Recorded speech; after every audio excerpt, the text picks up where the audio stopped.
Today we'll be learning about my favorite sport, wrestling, so put on your ASICs and get on the mat. In the first drill, we'll be talking about the sport's history. In the second drill, we will review how the sport is conducted and some sport rules. And in the third drill, we will talk about what it takes to be a wrestler. So let's check into the table to learn a little bit more about the history of wrestling. Wrestling has been around for more than 5,000 years, dating back to the Sumerians, making it one of the oldest sports around. According to United World Wrestling, the Greek believed wrestling was a science and a divine art. As we make our way to the Middle Ages, we find out that wrestling was done by the social elite in palaces and castles. Often the wrestler would be naked, covered in olive oil, and a thin layer of sand to protect him from the weather conditions. As we reach 1830, we find out that wrestling was a professional sport. According to United World Wrestling, many wrestlers found themselves making their way to France in hopes to further their knowledge and skill in the sport. Jean Exporian was a French showman who created the first wrestling circuit and came up with some technique and skill to keep the sport safe. With all that was being done in France, it encouraged countries like Italy, Denmark, and Russia. As we reach the 19th century, wrestling proved to be a popular sport yet again. The Olympic Amateurism Committee encouraged the public to join clubs and encouraged them to participate in school. According to United World Wrestling, the Olympic competitors served as role models and allowed these amateur clubs to grow. According to the National Coaching Association, they have seen an increase in females in the sport from 804 to 13,900. Within the last 6 years, they've also seen an increase in the sport. And although we are talking about one type of wrestling today, we can't forget something that's just as important. Many people find themselves watching World Wrestling Entertainment, or WWE for short. This is an American-traded, publicly controlled entertainment company that deals primarily in the profession of wrestling.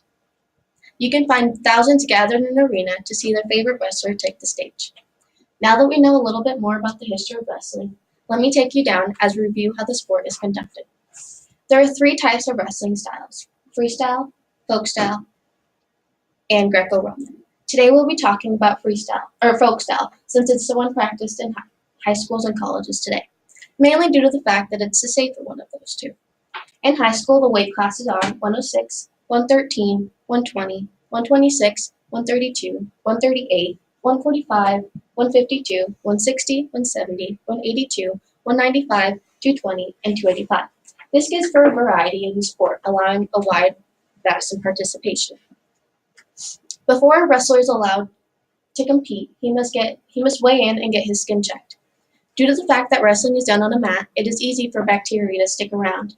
And since wrestling is a full contact sport, it's easy for these bacteria and infections to pass wrestler to wrestler. According to Phil Hennings in the Wrestling Predicament Scoring book, the sport has 3 scoring positions: offense, defense, and neutral. So, now that we've gotten to the end of the match, let's see what it takes to be a wrestler. A wise man named Dan Gable once said, "Once you've wrestled, everything else in life is easy." Dan Gable is a wrestling legend. He is known for only losing one match during his college career at Iowa State. He is also known for the coach who led the University of Iowa's wrestling team to 15 NCAA team titles. Dan Gable also won a gold in the 1972 Olympics. In this picture, I have the honor of meeting the legend we speak about today. I also have the opportunity of having very talented friends who give me the insight of the sport. So let's see what McGuire Midkiff has to say about wrestling.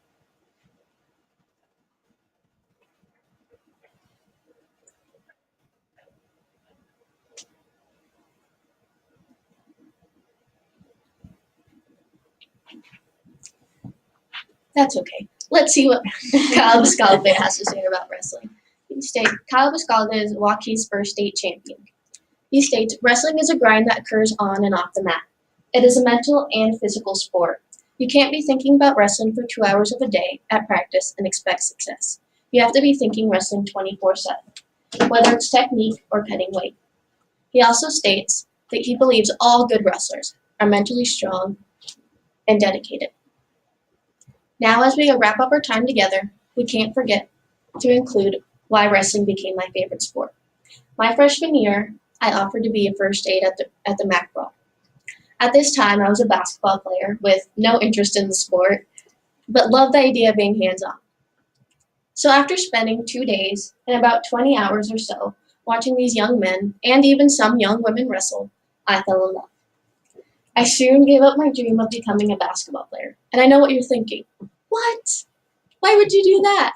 But I mean, being 5'2" isn't a really good quality to have.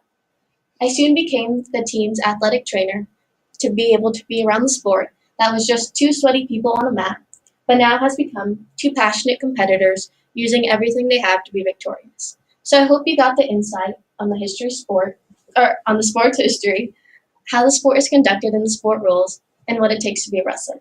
Thank you.